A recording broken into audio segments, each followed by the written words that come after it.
Hi, my name is Cheryl, and today I'd like to read you a book called Enemy Pie. In this funny yet endearing story, one little boy learns an effective recipe for turning a best enemy into a best friend. With charming illustrations that bring to life the difficulties and ultimate rewards of making new friends, Enemy Pie serves up a sweet lesson in friendship.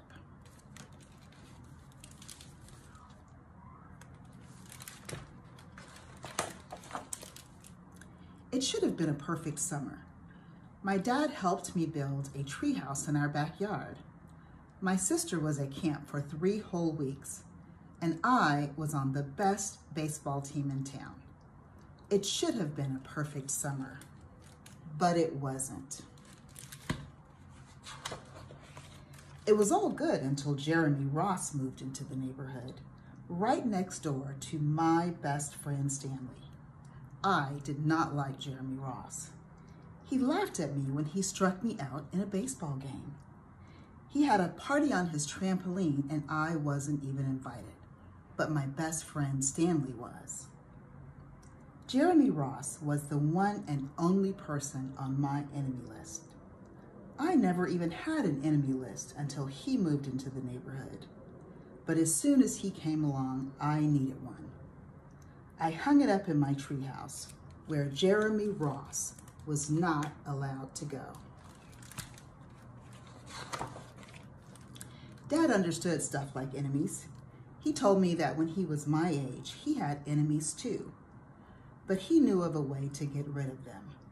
I asked him to tell me how. Tell you how, he said. I'll show you how. He pulled out a really old recipe off the kitchen shelf. Inside, there was a worn-out scrap of paper with faded writing. Dad held it up and squinted at it. Enemy pie, he said, satisfied. You may be wondering what exactly is in enemy pie. I was wondering too, but Dad said the recipe was so secret he couldn't even tell me. I decided it must be magic. I begged him to tell me something, anything. I will tell you this, he said. Enemy pie is the fastest known way to get rid of enemies. Now, of course, this got my mind working. What kinds of things, disgusting things, would I put into pie for an enemy? I brought Dad some weeds from the garden, but he just shook his head. I brought him earthworms and rocks, but he didn't think he'd need those. I gave him the gum I'd been chewing all morning. He gave it right back to me.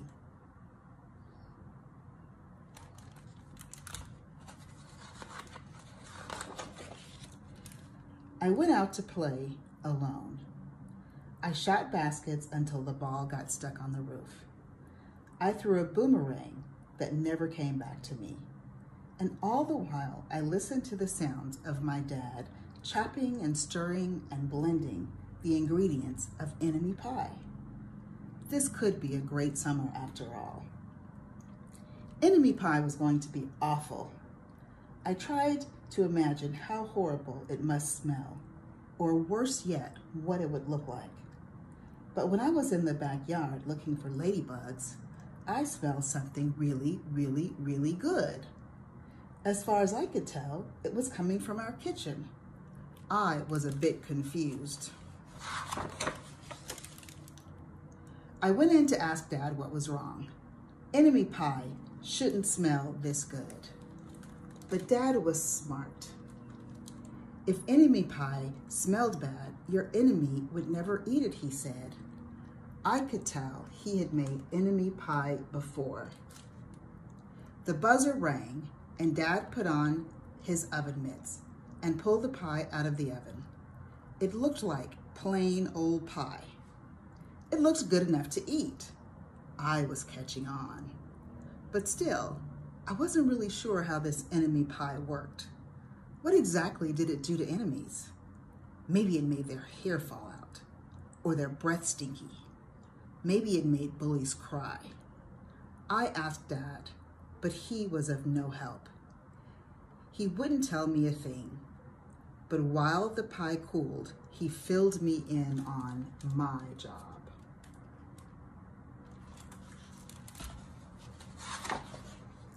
He talked quietly. There is one part of enemy pie that I can't do.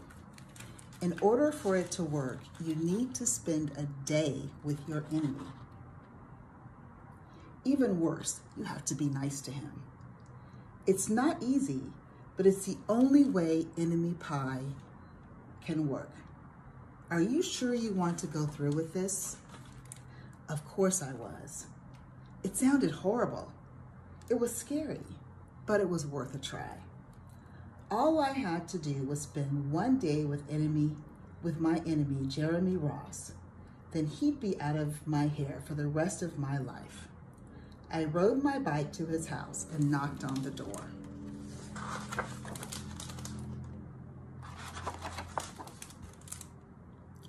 When Jeremy opened the door, he seemed surprised. He stood on the other side of the screen door and looked at me, waiting for me to say something. I was nervous. "Can you play?" I asked. He looked confused. "I'll go ask my mom," he said. He came back with his shoes in hand. His mom walked around the corner to say hello. "You boys stay out of trouble," she said, smiling. We rode bikes for a while and played on the trampoline. Then we made some water balloons and threw them at the neighbor girls. But we missed. Jeremy's mom made us lunch. After lunch, we went over to my house. It was strange, but I was kind of having fun with my enemy. He almost seemed nice, but of course, I couldn't tell Dad that, since he had worked so hard to make this enemy pie. Jeremy Ross liked my basketball hoop. He said he wished he had a basketball hoop, but they didn't have room for one. I let him win a game, just to be nice.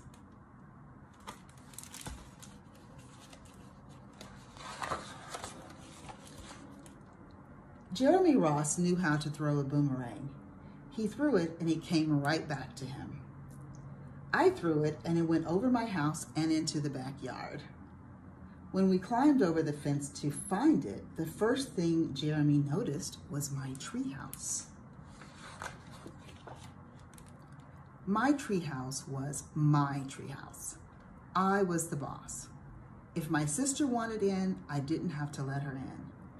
If my dad wanted in, I didn't have to let him in. And Jeremy wanted in.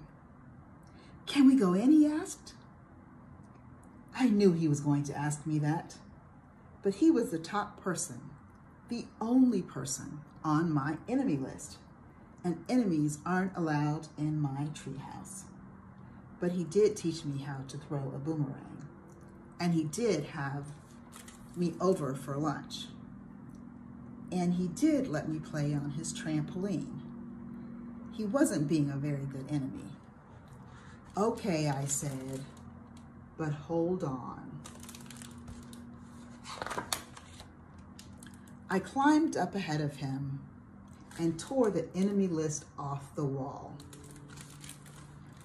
I had a checkerboard and some cards in the treehouse, and we played games until my dad called us down for dinner. We pretended we didn't hear him when he came out to get us. We tried to hide from him, but somehow he found us.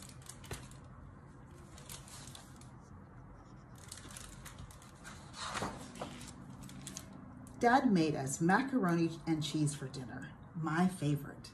It was Jeremy's favorite too. Maybe Jeremy Ross wasn't so bad after all. I was beginning to think that maybe we should just forget about enemy pie. But sure enough, after dinner, Dad brought out the pie. I watched as he cut the pie into 8 thick slices. "Dad," I said, "it sure is nice having a new friend in the neighborhood." I was trying to get his attention and let him know that Jeremy Ross was no longer my enemy. But Dad only smiled and nodded. I think he thought I was pretending. Dad dished up 3 plates side by side with big pieces of pie and giant scoops of ice cream. He passed one to me and one to Jeremy. "Wow," Jeremy said, looking at the pie. "My dad never makes pies like this." It was at this point that I panicked.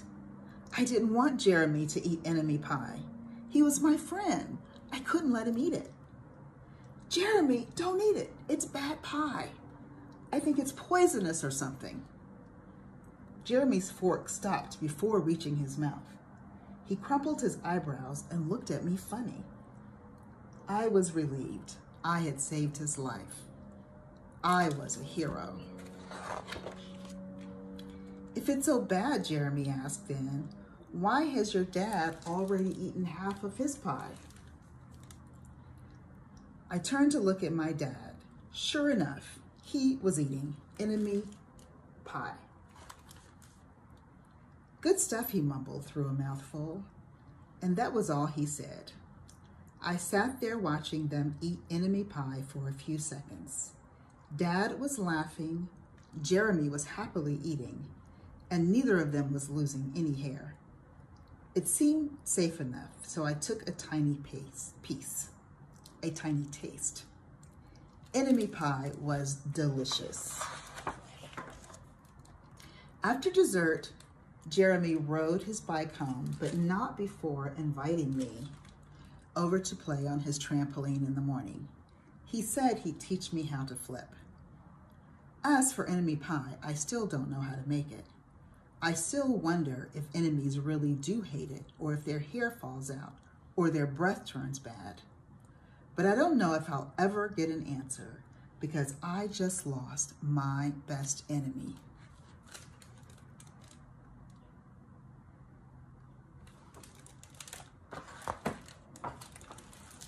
The end.